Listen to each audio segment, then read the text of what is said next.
Streaming from Oklahoma's own digital studio, this is OU Football Update with Jeremy Poplin. It's OU football preview time as we get set for the season opener coming up against Illinois State. So Toby Rowland has a very special guest. He is the play-by-play voice from Illinois State. He is John Fitzgerald, and those two had an opportunity to catch up and give you a preview of Saturday's game. All right, welcome everybody. Toby Rowland with you as we're getting set for Oklahoma and Illinois State in the season opener on Saturday in Norman. And it is my pleasure now to be joined by the play-by-play voice of the Redbirds, John Fitzgerald. He's going to get us all set, everything we need to know about the visitors on Saturday. John, how you doing today? I'm doing well, Toby. How about yourself? I'll do my best over the next 20 minutes or so. I'm excited. It's, not so much last year for us because it was a new conference, but you see the same teams over and over again, and it's always exciting when you get to learn about a new team. And so Illinois State, first ever matchup between the Sooners and the Redbirds. I'm excited about it. What's the feeling in Normal, Illinois about this game? It's August 30th, I think, has snuck up on a lot of people, but it is game week, and that's a really nice thing this time of year. There's no two ways about it. It's obviously it's a huge step up for Illinois State. It's a program that I think is really going in the right direction. Last year, got back in the FCS playoffs after a couple of year absence from the postseason, and were able to win a game on the road. Ended up losing at Cal Davis in the second round, but a lot of guys are back, and I think the anticipation is really high. It's preseason number 6 in the FCS preseason poll, which I think bodes well, and it's a really tough conference at that level in the Missouri Valley Football Conference. When you take a look at 3 of the Final Four teams a year ago were all members of the Valley in the football conference. So it's a good league, and it ends up being a bit of a grind, I think, over a 12-week span, especially from a physicality standpoint. But I think the optimism's really high here in Normal. Let me ask you about yourself before we get into the team. You're pretty new to Illinois State, right? This will be year 4. If I make it to Saturday, it'll be year 4.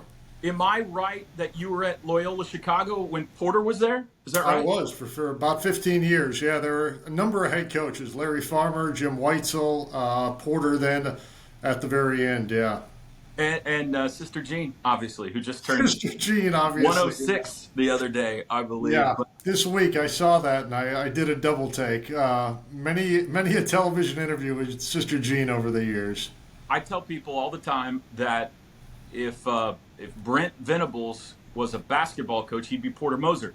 They act just alike, and you can attest to this. Both of them seem like every time you see them, they've had 10 Red Bulls right before your meeting.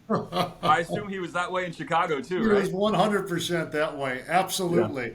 Yeah. And I watched your preview show earlier in the week that you guys did on TV, and Brent does have a lot of physical similarities to Porter as well, to be honest with you. Yeah, he was a little subdued. When you get him in a studio and turn the lights on, he gets a little. But when he's coaching, man, they are very similar. Tell us about Brock Spack. Head coach has done a great job since he got to Illinois State. Incredible job. Obviously, played for a national title a number of years ago, number of playoff appearances. This is year 17 for him. And Brock is a little bit of a throwback. I mean, he is kind of what you might term your old ball coach.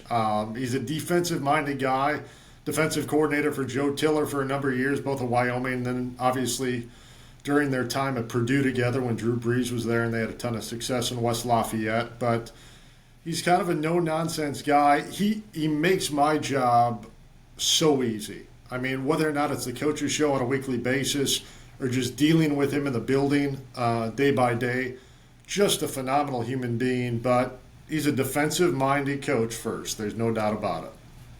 I had the opportunity to chat with him briefly yesterday, and he made me laugh. I asked him about Tommy Rittenhouse, and he said, for a defense, he is a pain in the bleep. Only he didn't say bleep. And I thought that was funny, but no, he seems like old school. He seems like old school football. Without a doubt, yeah. And it's old school from the standpoint of it's really charming, too, if that makes any sense. Yeah. It's just a guy obviously kind of commands the room when he comes in, but there's no ego involved there, which is really refreshing in this day and age sometimes. Satisfy your sweet tooth with a Brahms old-fashioned banana split. Crafted with a delicious banana, split down the middle and filled with not one, but 3 scoops of Brahms premium ice cream flavors. To complete this masterpiece, all your favorite toppings are poured on each scoop to bring it all together in a perfect harmony of flavor. Treat yourself to an old-fashioned banana split at Brahms, where every spoonful leaves you wanting more. In just kind of looking over your squad a little bit, it looks like, correct me if I'm wrong, that the offense is the stronger side of the ball coming into Norman? You would say that, which is somewhat atypical of a Brocksback ball club, to be perfectly honest with you, because the defense has been really good in years past, but they're losing a lot from last year. And they've gotten some guys in the portal that I think have created a lot more depth defensively for this ball club, but at the same time, this is going to be the first time they're in an ISU uniform in a game against somebody else. But I do think the offense has the vast majority of especially the skill players back, and I think that's the one that they're pretty excited about for sure. And it starts with Tommy. Yeah, well, tell us about Tommy. Tommy Rittenhouse, senior quarterback. What is he, 5'11"? He's not real big, but this kid makes plays, it looks like. He is. He's 5'11", really stretched out maybe. He was a guy who backed up Zach Annexstead my first 2 years and ended up, due to injury, kind of having to play and start a couple of games each of those first 2 years. And he was really a run-first quarterback. I mean, it was the offense kind of flipped dynamics when he was under center. And as a result, they kind of had to change things. The vertical game kind of went away. He's a young man, though, who's incredibly developed himself, where he really now is a dual threat. I don't know if he's on the level of John Mateer, but he's a dual threat quarterback who can go vertical and really stretch the defense, but the running game is still something he's got in his back pocket and he's very good at. So he brings a dynamic where, as Coach says, he is a pain in the bleep, I think, for a lot of defenses that he faces. We, speaking of running game, us play-by-play guys always look for the names that are fun to say. You've got one. Winkers Wright, I believe. Is that right? Winkers Wright is correct, yes. That's a fantastic name right there. It looks like a good ball player as well. He is. He's kind of they've been blessed in the running back room, and they are again this year. I mean, there's no two ways about it, and I think you'll probably see that on Saturday. There's going to be maybe 3 to 4 guys who are going to get some totes on Saturday. But Winkers, was over 1,000 yards a year ago. I think he had 9 games of over 100 yards, if I'm not mistaken. He's really a big, strong north-south back. There's been a couple other guys that they have had in the mix at times. Going into last year, for instance, Mason King was that other running back who had a phenomenal all-conference season back in 2023. Ended up getting hurt and was out for the year after his first carry at Iowa last year in the opener. So Winkers ended up being the featured back throughout the year. Winkers is kind of more that north-south guy inside the red zone, will bowl over guys. It'll take 2-3 guys sometimes to bring him down. And then some of the other guys are a little bit more the kind of east-west guys a little bit trying to turn the corner. So there's some different dynamics in that Redbird backfield this year. Got a couple of pretty good playmakers at pass catcher as well, right? We do. Daniel Sopkowitz pretty much led our entire conference in virtually every receiving category last year. I think it was receptions, it was yards, it was touchdown catches.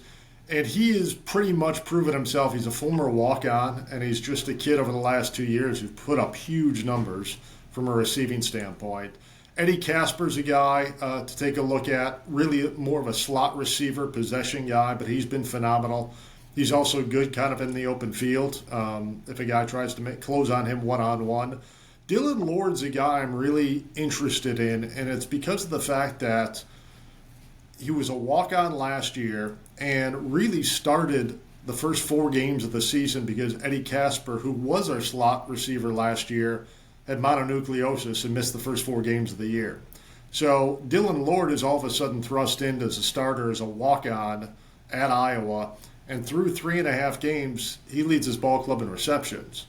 Unfortunately, in Game 4, he broke his leg in a couple places and missed the rest of the season. he's back, and his speed does not look like it has lost a step at all. So there's a couple of different areas, and I think offensively, not only Toby Peterson, our offensive coordinator, but probably gaming against the kind of athletes that they're going to face on Saturday in Norman, it's going to be get rid of the football quick and probably a lot of underneath quick offense type strikes. And I think with both Lord and Casper, those two guys are going to be pretty key. This could apply to Saturday, but I'm more thinking season as a whole. What is your biggest concern for this team? Maybe positionally or specifically, what kind of do you not know about or worries you going into the season?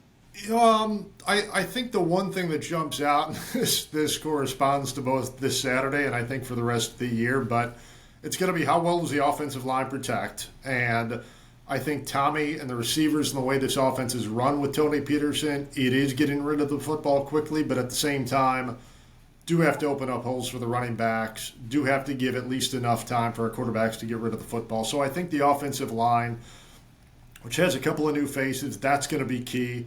And I think the secondary and the defensive front is going to be key. Now, as I mentioned earlier, I think the depth is better in those spots, but there are a couple All-Americans that are being replaced in the defense. And that's going to be really interesting to see. Maybe not on Saturday, but I think over the breadth of the first 3-4 weeks of non-conference play, who kind of comes to the forefront and how they just kind of gel and solidify with all those new faces. I have a couple of Illinois State alums that are massive fans in my life, and I know they're very excited about this game. Kenny Mossman used to be our longtime media relations director here, who we now Pastor Mossman, who we still keep in touch with. Matt Tumbleson is the media relations director. I don't know if that's the right title, but for the Oklahoma City Thunder. And that's right. Went to lunch with him the other day, and I think he's planning on being on the sidelines with his Redbird gear and everything, so they're excited. Did the playoff run last year, what did it do for the fan base? What do you feel like it did for the program to get, back in the hunt for a championship? It was kind of a, I don't know if meddling's the right word my first couple of years, but it was just over 500. It wasn't quite good enough to be in the playoffs. One of those situations where you kind of won the games that you were supposed to win, but didn't pull out any of the other ones that were maybe toss-up games in conference play. So I think getting back last year, especially the way they did it, they had a great stretch run to end up going 10-3. I'm sorry, 10-2 to finish the regular season. I think it's a fan base that is really pretty passionate about this, but hadn't had a whole lot to be really excited about prior to last year. And I think the way they ended last year, the preseason ranking this year, the amount of guys that are back, the amount of guys who are really likable as far as in the community for this fan base that are back, and Brock's reputation and how deep he is in the community, I think those have all kind of helped spur on some excitement about this program moving forward. All right, let me ask you a couple of things about Illinois State, and then we'll get you out of here. Most famous football alums? What's the short list there? Most recently, Cam Grandy, who's a tight end for the Cincinnati Bengals. Tanner, as of last weekend, and I don't know if this is still true, but two of our defenders from last year had pretty good preseasons. Keandre Jackson with the Baltimore Ravens, Cam Gaines with the Seattle Seahawks. Tanner Towla is a tight end who's been, I believe, with both the Dolphins and the Buccaneers most recently. So there have been some guys, a lot of guys have gone on to success, and there's a number of guys right now playing up in Canada. But most recently, I think those are the top four who have done pretty well in the NFL. This is just a guess. Arch rival Eastern Illinois? Or somebody else? From a football standpoint, different conference. There is a rivalry matchup there. They play every year. For basketball and everything else, it's Bradley. Okay. Kind of that war on I-74 type thing. This has always kind of been a basketball school first because of the level of success they've had. I would say Eastern would be from a non-conference standpoint, and I think over the last couple of years, probably North Dakota State, South Dakota State would be the two. Yeah. When they played for the national title back in 2014, I believe it was, they ended up losing to North Dakota State in that championship game. So that game's kind of always one that circled a little bit on the calendar. So Illinois State fans hate Hersey Hawkins and Tony Romo. Tony Romo is the other one that they don't like. Yeah, Tony Romo's did a job on the Birds a couple of times, I think, during his time in Charleston. So obviously the point spread is what it is going in for this Saturday, and teams can take all the hype videos they want, and you can have your win one for the Gipper speech. But when I went over to practice this morning, they were playing the soundtrack of Oklahoma. So I don't know what it is from a success standpoint, but when you play show tunes for practice, I think you should be wary of the Birds this coming Saturday. That's what I was going to say. Were they playing Boomer Sooner or the musical Oklahoma? They were playing the musical? It was definitely the soundtrack from the musical, yeah. That's not going to scare anybody. Nobody's going to get. But you will get. You will limited amount of time of practice this morning, I'll tell you that. Now, Oklahoma says Boomer Sooner. In my limited research, it looks like maybe Roll Birds. Is that what we say? It is Roll Birds, yes. Roll Bird, like Roll Tide, only birds. I can stomach that a little bit better. All right, a little play-by-play guy to play. Everybody else can turn this off. This is just two play-by-play guys talking here. The radio booth, which we always worry about, is a good yard line. You're going to have like 30-yard line or so, which in this day and age, they stick us in the corner and the end zones and all kind of stuff.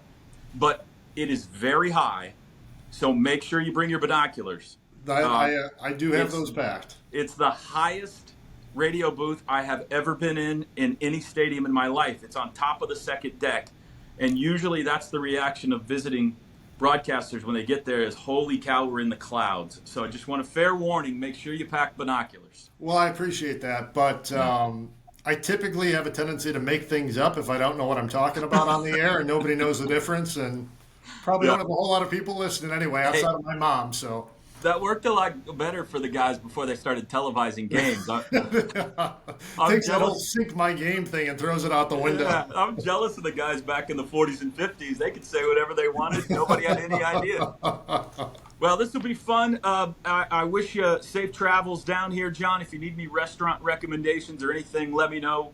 We'll hook you up, and I look forward to seeing you in the press box on Saturday. Thanks for a few minutes of your time today. Absolutely. Thank you, Toby. You take care.